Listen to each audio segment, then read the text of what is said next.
चलिए बच्चों नमस्कार, वंस अगेन स्वागत है आप लोगों का। तो सामाजिक सुधारों की बात हम कर रहे हैं, सामाजिक और धार्मिक सुधारों की बात कर रहे हैं। आर्य समाज, प्रार्थना समाज और ब्रह्म समाज, इन तीनों की हमने बातें की पिछले लेक्चर में। अब आज कुछ थोड़ी सी और बातें करते हैं। आज हम अभी पहले शुरुआत में बात करेंगे रामकृष्ण मिशन की, जिससे दो लोग का नाम इसमें सामने आएगा, एक रामकृष्ण परमहंस और एक स्वामी विवेकानंद। दोनों की बातें करते हैं। तो एक्चुअली इसमें मेन जो करेक्टर हैं वो हैं रामचंद्र परमहंस, रामकृष्ण परमहंस, सॉरी रामचंद्र क्यों लिख रहा हूं, रामकृष्ण परमहंस।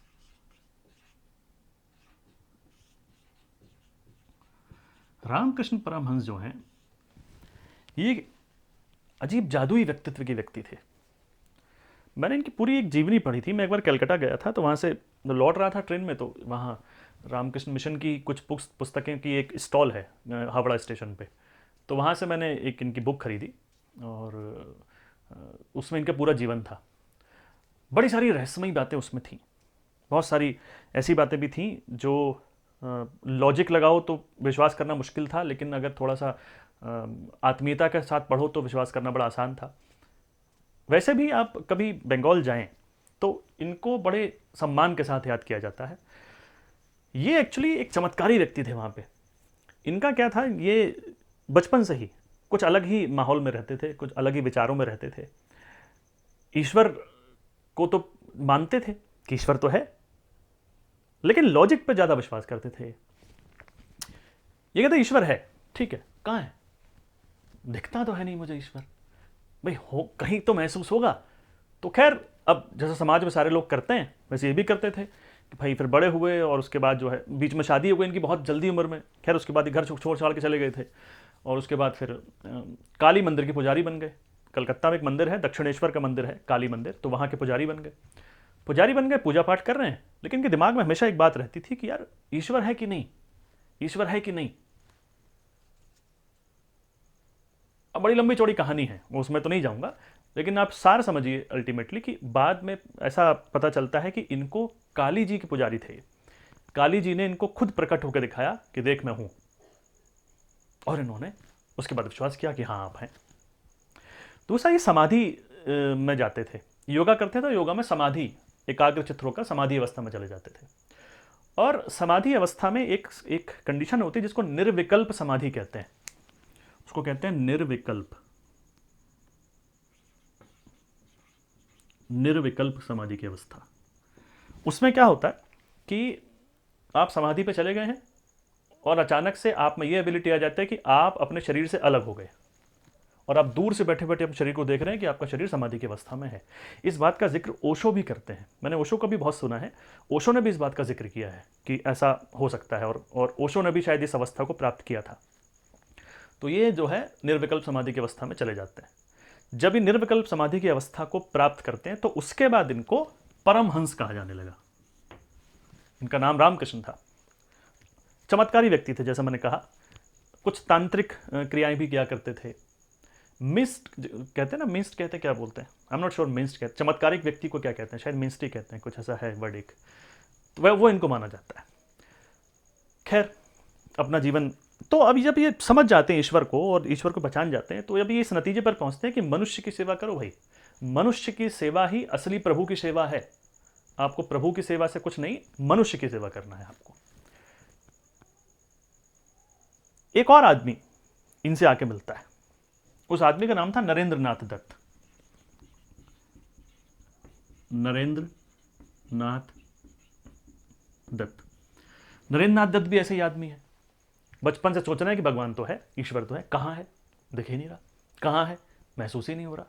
बड़े परेशान, बड़े परेशान, बड़े परेशान। तो कोई कहता है कि भाई जब नरेंद्र नाथ दत्त बड़े हो जाते हैं, युवा हो जाते हैं, तो कोई कहता है कि भाई परमहंस रामकृष्ण से जाके मिलो, वो आपको समझाएंगे। अब ये जाते हैं परमहंस रामकृष्ण के पास में और जाके रोने लगते हैं। परमहंस रामकृष्ण अब चूंकि चमत्कारिक पुरुष थे, तो जिनको देखते ही समझ जाते हैं कि इसकी समस्या वही है जो मेरी थी किसी ज़माने में।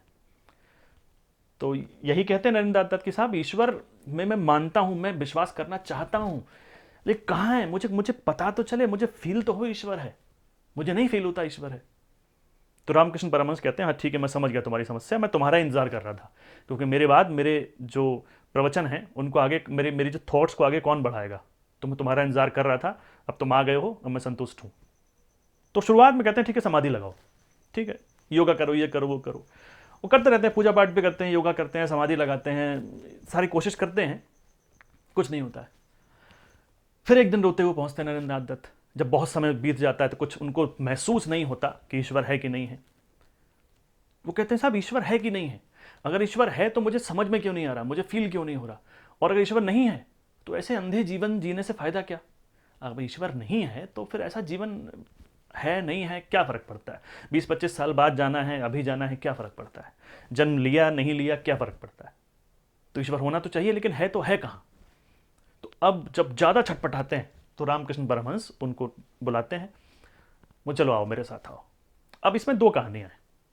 एक कहानी ये है कि रामकृष्ण परमहंस उनको अपने साथ योगा कराते हैं, या नॉट योगा, ध्यान लगाते हैं कि भैया चलो ध्यान लगाओ। और जब दोनों ध्यान में रहते हैं तो दोनों लोग निर्विकल्प समाधि की अवस्था में आ जाते हैं और अपना शरीर छोड़ करके दूर चले जाते हैं। और दूर से फिर दिखाया जाता है स्वामी विवेकानंद को, मतलब नरेंद्रनाथ दत्त को, यही स्वामी विवेकानंद बनेंगे बाद में जाकर के। तो इनको बोला जाता है देखो वो तुम्हारा शरीर, ये तुम्हारी आत्मा, ईश्वर है कि नहीं। हाँ अब समझ में आया, ईश्वर है। ओके। दूसरी कहानी इसमें यह है कि रामकृष्ण परमहंस खुद प्रकट होकर काली जी के रूप में इनको दिखाते हैं कि देखो, क्योंकि रामकृष्ण परमहंस को काली जी का अवतार भी माना जाता है, तो वो खुद दिखाते हैं देखो मैं हूं, मैं काली जी हूं और मैं हूं। तो तो नरेंद्रनाथ दत्त को विश्वास होता है हाँ ईश्वर है। ये तो देखो ऐसा है, जितने भी मैं हूं या मैं, आप लोगों में से बहुत से लोग ऐसे होते होंगे कि कहीं ना कहीं 1% भले ही चाहे, या शायद 0.01% डाउट होता होगा, तो कहीं ना कहीं होता जरूर होगा यार ईश्वर है भी कि नहीं है। कभी ना कभी तो होता होगा डाउट। मुझे तो अक्सर होता है। वैसे तो मैं पूजा पाठ करता हूँ, लगभग रोज ही करता हूँ, लेकिन कभी ना कभी ऐसा दिमाग में आ ही जाता है कि ईश्वर है ना, कन्फर्म है ना। कन्फर्म नहीं है ना अभी तक। अभी कन्फर्म, मनुष्य एक ऐसी चीज है जो जब तक सामने अपनी आंखों से देख नहीं लेता विश्वास करते नहीं चीजों पर। पता नहीं, तो अब तो वो तो बाद में पता चलेगा, लेकिन इन लोगों ने तो विश्वास कर लिया था कि ईश्वर है। नरेंद्रनाथ दत्त का भी यही कॉन्सेप्ट था कि ईश्वर पूजा पाठ से नहीं मिलता, ईश्वर मानव सेवा से मिलता है, देश सेवा से मिलता है, समाज सेवा से मिलता है। नरेंद्रनाथ दत्त बाद में जाके कहते हैं ऐसा धर्म बेकार है जो विधवाओं के आंसू ना पहुंच सके, बच्चियों को पढ़ा ना सके, धर्म बेकार है। एक चीज जिसमें कि ये लोग ब्रह्म समाज, आर्य समाज वगैरह से अलग थे, वो है मूर्ति पूजा। मूर्ति पूजा, आइडियल वर्शिप। मूर्ति पूजा में ये लोग विश्वास करते थे, ये कहते थे मूर्ति पूजा होनी चाहिए, जरूरी है। मैं एक कहानी और बताता हूं आपको। नरेंद्रनाथ दत्त, जब परमहंस रामकृष्ण की डेथ हो जाती है तो नरेंद्रनाथ दत्त जो है वहां से चले जाते हैं, और इसलिए कि मेरे गुरु ने कहा था कि मेरे बाद मेरे उपदेशों को तुम्हें फैलाना है, तो मुझे इनके उपदेशों को फैलाना है। और इनके उपदेशों को फैलाना शुरू कर देते हैं, घूमते हैं यहाँ वहाँ वहाँ वहाँ जाते हैं, उपदेशों को फैलाते हैं। जहाँ गांव में गए वहाँ लोगों को अपने उपदेश दिया, प्रचार प्रसार किया, खाना मिला मिला तो खाया, नहीं मिला तो नहीं खाया, ऐसे ही चल रहा था जीवन। इसी दौरान ये यात्रा करते करते करते करते साउथ इंडिया तक पहुंच जाते हैं, कन्याकुमारी तक पहुंच जाते हैं। कन्याकुमारी आपको शायद पता है कि नहीं है, नो।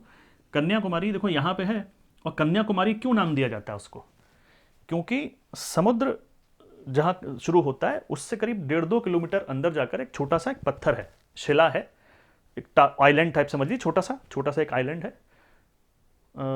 वहां पर कहा जाता है कि देवी के कन्या रूप ने तपस्या की थी, तो इसलिए इसे कन्याकुमारी कहते हैं। ये जाते हैं वहां पे और तैर कर वहां पहुंचते हैं, क्योंकि इनके पास पैसे वैसे तो होते नहीं थे।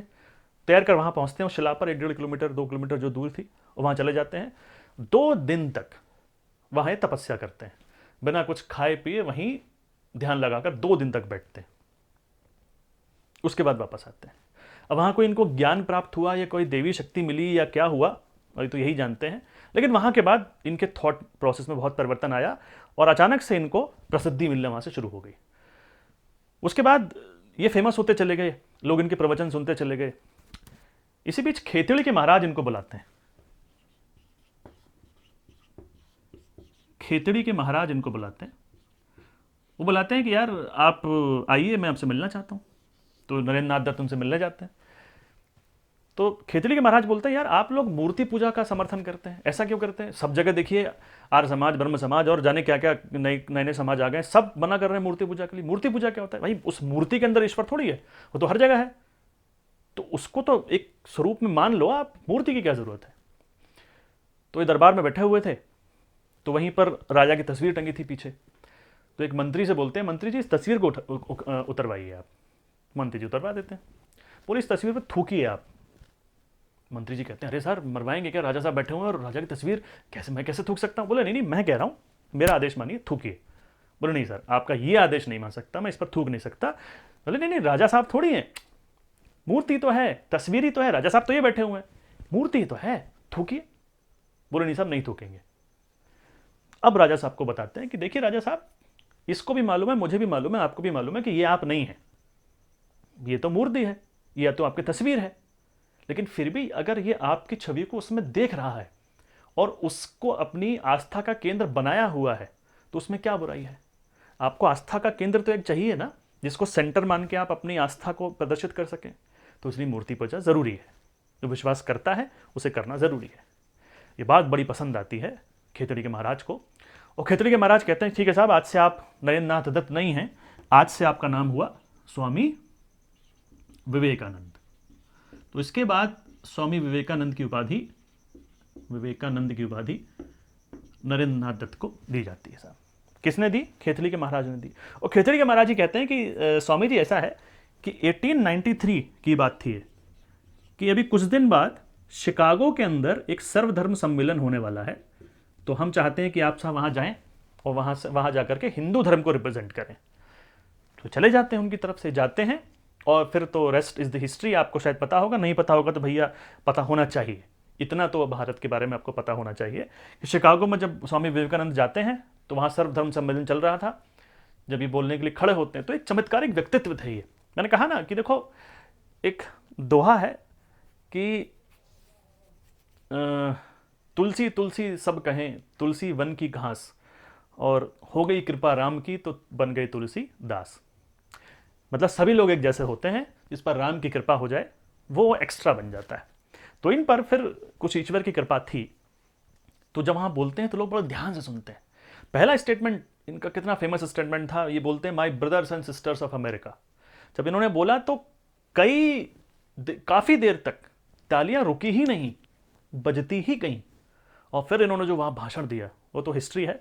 अगले दिन जब न्यूज़पेपर सुबह खोले गए तो स्वामी विवेकानंद ही विवेकानंद छाए हुए थे हर एक न्यूज़पेपर पर। लोग बड़ी तारीफें कर रहे थे हिंदू धर्म की, कि हिंदू धर्म इतना महान धर्म है। यहाँ तक लिख दिया कुछ लोगों ने कि हमने भारतवर्ष में क्रिश्चियनिटी के प्रचार के लिए लोग क्यों भेज दिए? जो धर्म इतना महान है, इतना कुछ जानता है, क्रिश्चियनिटी वहाँ कैसे अपनाएंगे लोग? हमने बेवकूफ़ी की है। ये तो जाने क्या नहीं लिखा गया इनके बारे में। बड़े फेमस वहाँ पर हो गए, वहाँ कुछ साल रहे, फिर वहाँ पर वेदांत सभाओं की इन्होंने स्थापना की, और उसके बाद इंडिया वापस लौट कर आए। जब इंडिया वापस लौटे तो इन्होंने वहाँ पर रामकृष्ण मिशन की स्थापना की, जो इनके गुरु के नाम पर था। तो याद रखिएगा, रामकृष्ण मिशन की स्थापना रामकृष्ण नहीं, परमहंस रामकृष्ण ने नहीं की है, उसकी स्थापना नरेंद्र नाथ दत्त या स्वामी विवेकानंद ने की है, in the memory of his गुरु परमहंस रामकृष्ण या रामकृष्ण परमहंस। ठीक है जी। बड़ी अच्छी, बड़ी खूबसूरत सी, बड़ी आत्ममुग्ध कर देने वाली कहानी है। अच्छी कहानी लगती है मुझे इनकी। खैर लिखिए, अब इसके बारे में लिख भी लेते हैं कुछ बातें। चलिए तो लिखिए कुछ बातें आपको। एक हेडिंग डालिए, स्वामी रामकृष्ण परमहंस। स्वामी रामकृष्ण परमहंस, उसमें लिखिए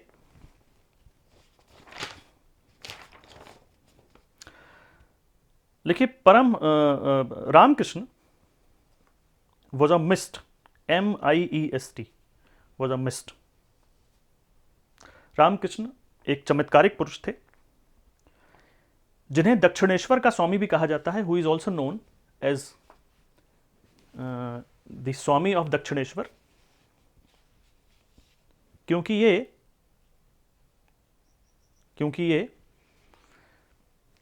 दक्षिण के काली मंदिर के पुजारी थे। कलकत्ता में काली के 2 मंदिर हैं, क्योंकि ये दक्षिण के काली मंदिर के पुजारी थे।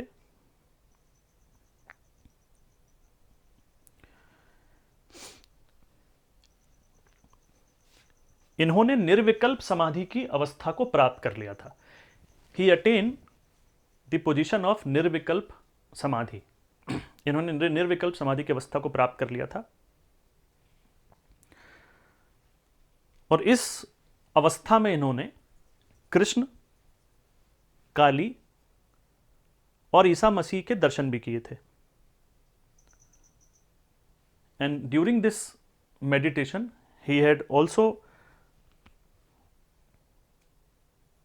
he could also seen Kali, Krishna and Isa Masih. Buddha के दर्शन भी किए थे, ऐसा भी कहते हैं, दर्शन भी किए थे।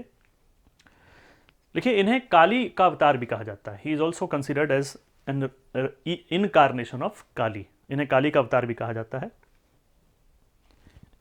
देखिए, रामकृष्ण ने मानव सेवा को ही ईश्वर के रूप में स्वीकार किया। Ramakrishna believe that service of human is the form of God. This service of human is the form of God के रूप में स्वीकार किया।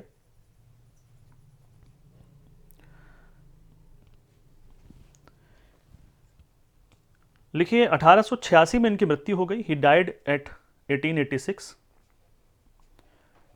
जिसके बाद इनके शिष्य नरेंद्र नाथ दत्त ने इनके उपदेशों को पूरे संसार में फैलाया। After which his follower, one of his follower Narendra Nath Datta spread his teachings across the world, पूरी दुनिया में फैलाया। इसी दौरान खेतड़ी के महाराज ने इन्हें स्वामी विवेकानंद का नाम दिया। During this period Maharaja of Khetri had given him the name of Swami Vivekanand,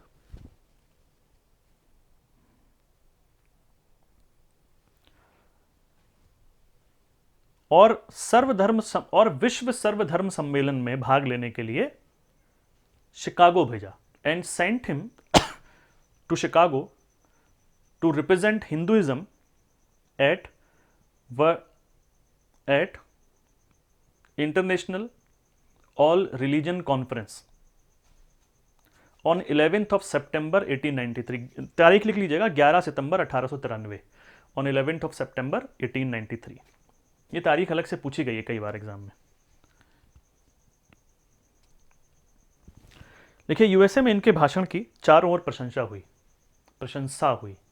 in USA everyone praised him across the USA. 1896 में, इन द ईयर 1896, इन्होंने वेदांत सभाओं की स्थापना की यूएसए में। 1896 में यूएसए में इन्होंने वेदांत सभाओं की स्थापना की। ही एस्टैब्लिश्ड वेदांत सभा इन यूएसए इन 1896, वेदांत सभाओं की स्थापना की। और 1897 में भारत आने के बाद इन्होंने रामकृष्ण मिशन की स्थापना की। And he had established Ramakrishna mission in 1897 when he came back to India. Ramakrishna mission के 2 मुख्यालय बनाए गए। There were 2 headquarters of Ramakrishna mission. Number 1 Calcutta का वेल्लूर ऑफ कलकत्ता। मैं कलकत्ता गया था तो वेल्लूर मैं नहीं जा पाया, मैं भूल गया जाना। इनफैक्ट इस बार अगली बार जाएंगे तो ज़रूर जाएंगे वहाँ पे। एक ही बार गया हूँ कलकत्ता, हालांकि मैं आज तक। अच्छा शहर है, बहुत सुकून वाला शहर है।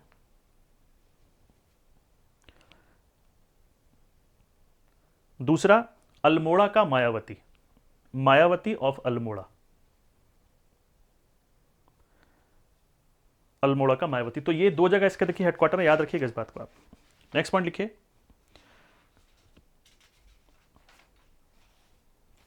रामकृष्ण मिशन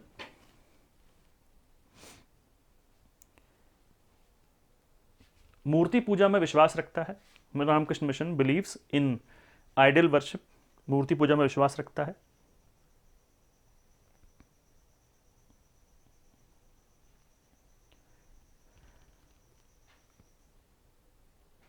मोक्ष के संन्यास के स्थान पर मानव सेवा के द्वारा ही मोक्ष प्राप्त हो सकता है। ऐसा इनका विश्वास है। संन्यास से नहीं बल्कि मानव सेवा से ही मोक्ष की प्राप्ति हो सकती है, ऐसा इनका विश्वास है। They believes that one can attain enlightenment या one can attain moksha by the service of human, not by sannyas, not by या नॉट थ्रू संन्यास। लेकिन स्वामी विवेकानंद की पुस्तक का नाम है मैं समाजवादी हूं। The name of the book of swami Vivekananda is मैं समाजवादी हूं। इंग्लिश में करेंगे तो आई एम अ सोशलिस्ट निकल कर आता है इसको, मैं समाजवादी हूं। देखो थॉट तो समाजवादी है इनके, क्योंकि ये देखो समाजवादी क्या कहते हैं, समाजवादी कहते हैं मनुष्य है, मनुष्य के ऊपर कुछ नहीं है। समाजवादियों का कॉन्सेप्ट है बस मनुष्य के लिए करिए आप। समाजवादी कहते हैं धर्म तो होता ही नहीं है। Samajwadi doesn't believe in religion. भाई ये तो रिलीजन में विश्वास रखते थे, बट हाँ ये भी कहते हैं कई जगह पर, इस पुस्तक में भी कहा है इन्होंने, कहा कि मैं मानवता को ऐसी जगह देखना चाहता हूँ जहाँ ना बाइबल हो, ना कुरान हो, ना वेद हो, कुछ ना हो। रिलीजन की आवश्यकता क्या है? ईश्वर है, हाँ ईश्वर है, रहेगा। मनुष्य के बारे में काम कीजिए। सारी आपकी जो जो एक्टिविटीज़ हैं, जो स्ट्रेटेजीज हैं, जो पॉलिसीज़ हैं, वो मनुष्य कैसे बेटर हो इसके लिए होनी चाहिए, ना कि रिलीजन के लिए। Religion is a source to attain moksha, ठीक है, उसके लिए आप मनुष्य की सेवा कीजिए, मोक्ष मिल जाएगा आपको। नेक्स्ट पॉइंट लिखे, लिख लीजिए इस बात को आप। स्वामी जी के अनुसार, एज पर स्वामी जी, मतलब स्वामी विवेकानंद की बात हो रही है, स्वामी जी के अनुसार हम मानवता को वहां ले जाना चाहते हैं जहां ना वेद हो, ना कुरान, ना Bible. We want to take humanity at a place where there is no Veda, no Quran, no Bible. No Veda, no Bible, no Quran. Last point एक और लिख लीजिए। स्वामी सुभाष चंद्र बोस के अनुसार, एज पर सुभाष चंद्र बोस के अनुसार स्वामी विवेकानंद को आधुनिक राष्ट्रीय आंदोलन का आध्यात्मिक पिता भी कहते हैं। Swami Vivekananda is also considered as the spiritual father of Indian national movement, spiritual father of Indian national movement. चलिए, तो अब एक और ऑर्गेनाइजेशन है, उसकी बात करते हैं, बहुत से भी क्वेश्चंस आते हैं, इसको पहले मिटा देता हूं मैं आपके लिए। तो अगली जो ऑर्गेनाइजेशन है, देखिए इन सब का ना एक अपना इंपॉर्टेंस है। इंडियन नेशनल मूवमेंट में भी इंपॉर्टेंस है। स्वामी विवेकानंद जब शिकागो गए और जब दुनिया ने हिंदू धर्म की तारीफ की, पूरी दुनिया ने तारीफ की, तो भारतवर्ष में जो हिंदू थे उनको एक कॉन्फिडेंस आया, क्योंकि पिछले कई सौ सालों से ना तो हिंदू धर्म के बारे में कोई इंपॉर्टेंस की बात हो रही थी, ना हिंदुस्तानियों के लिए कोई इंपॉर्टेंस की बात हो रही थी। तो वो बेचारे इसी में परेशान थे। मतलब वो सोचते थे कि यार वो इस लायक हैं भी कि नहीं है कि उन्हें जीवन मिले। बट अब जब यूएसए में तारीफें होने लगी हिंदू धर्म की, तो हिंदू धर्म यहाँ जो मानते थे, मेजॉरिटी ऑफ लोग हिंदू धर्म मानते थे, उनमें कॉन्फिडेंस आया कि नहीं यार हम हैं, हम कुछ हैं। 1893 में गए थे वो ना, 1893 में एक लेडी इंडिया आएंगी जिनका नाम था एनी बेसेंट, उनके बारे में थोड़ी बात करेंगे। तो अगला हेडिंग आ लिया थियोसॉफिकल सोसाइटी। थियोसॉफिकल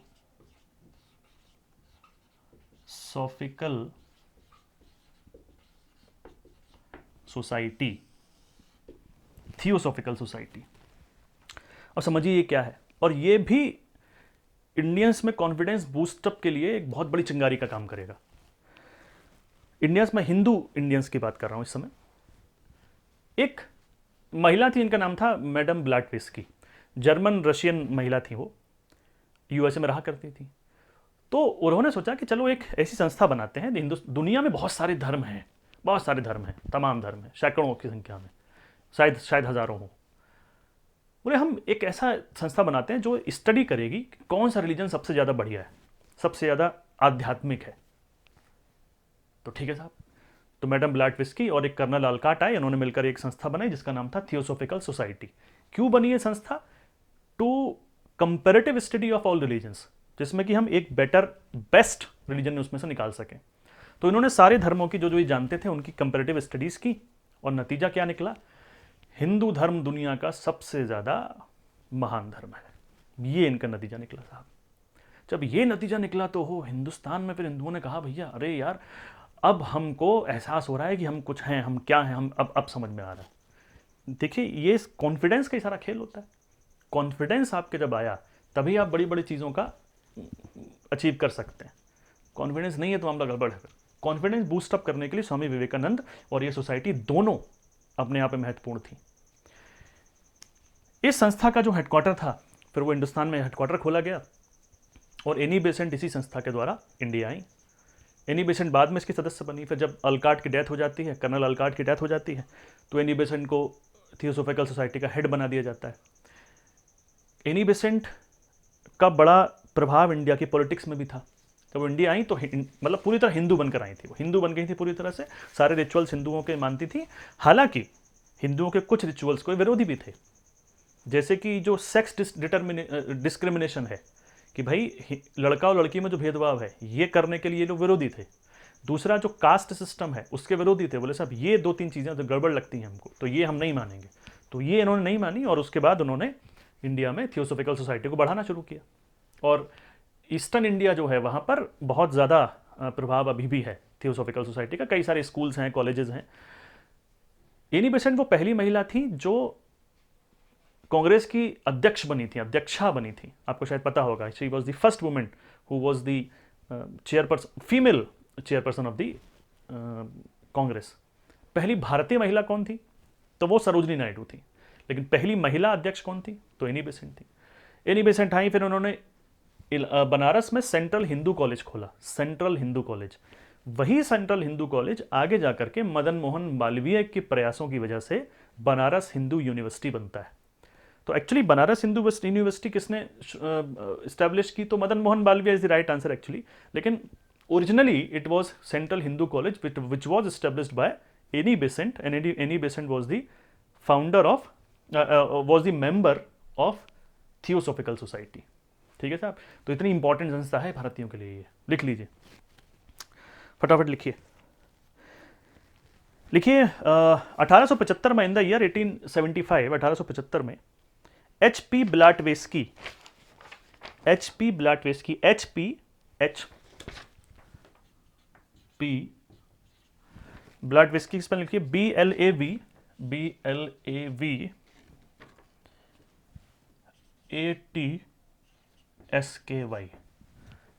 HP ब्लाटवेस्की, ब्लावेट्स्की जैसे ही प्रोनाउंस करें आप, ठीक है। और कर्नल अल्काट ने यूएसए में इस संस्था की स्थापना की। And Colonel Olcott established this organisation in USA. इस संस्था का उद्देश्य सभी धर्मों का तुलनात्मक अध्ययन करना था। The objective of the society was to study all ancient religions of the world in a comparative mode. All ancient religions of the world in a comparative mode. और इस तुलनात्मक अध्ययन के बाद, आफ्टर दिस कंपैरेटिव स्टडी, इन्होंने हिंदू धर्म को विश्व का सबसे अधिक आध्यात्मिक धर्म माना। They announced that Hinduism is the most spiritual religion of the world. इन्होंने हिंदू धर्म के कर्म सिद्धांत और आत्मा के पुनर्जन्म सिद्धांत का समर्थन किया। They supported karma concept and reincarnation concept of the, या rebirth, not reincarnation, rebirth concept of the Hinduism. देखिए, जो रीबर्थ का जो कॉन्सेप्ट है, पुनर्जन्म का जो कॉन्सेप्ट है, वो क्रिश्चियनिटी में नहीं है। क्रिश्चियनिटी में पुनर्जन्म नहीं होता, इस्लामिज्म में पुनर्जन्म नहीं होता, हिंदुइज्म में होता है, बुद्धिज्म में होता है, जैनिज्म में होता है, क्रिश्चियनिटी में और इस्लामिज्म में नहीं है। देखिए, परंतु इन्होंने जाति प्रथा और लिंग भेद का समर्थन नहीं किया। But they did not believed in caste system and sex discrimination, और लिंग भेद का समर्थन नहीं किया। देखिए, 1882 में, इन द ईयर 1882, 1882 में, इन द ईयर 1882, थियोसॉफिकल सोसाइटी का अंतर्राष्ट्रीय कार्यालय मद्रास में खोला गया। मद्रास के अड्यार में खोला गया। The international head office of the theosophical society was established at Adyar of Madras. Madras के अड्यार में खोला गया। एनी बेसेंट के बारे में कुछ बातें लिख लीजिए। देखिए 1988 में एनी बेसेंट इसकी सदस्य बनी। In the year 1888 Annie Besant became the member of this society, और 1893 में इसी सिलसिले में भारत आई। In came to India in 1893 in this regard. 3 घटनाएं हैं 1893 की बड़ी बड़ी। एनी बेसेंट इंडिया आ रही हैं, स्वामी विवेकानंद यूएसए जा रहे हैं, महात्मा गांधी साउथ अफ्रीका जा रहे हैं। 1893 में तो गए थे साउथ अफ्रीका, है ना। तो 1893 कुछ स्पेशल चीज़ें लेकर आया था हिंदुस्तान के लिए। Okay,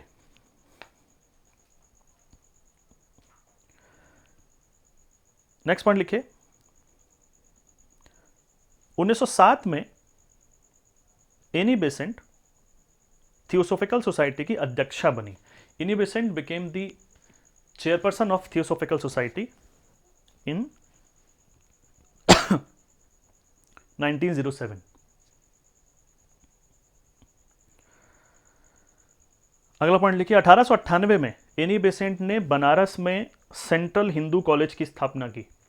in the year 1898 Annie Besant established central Hindu college eight Banaras.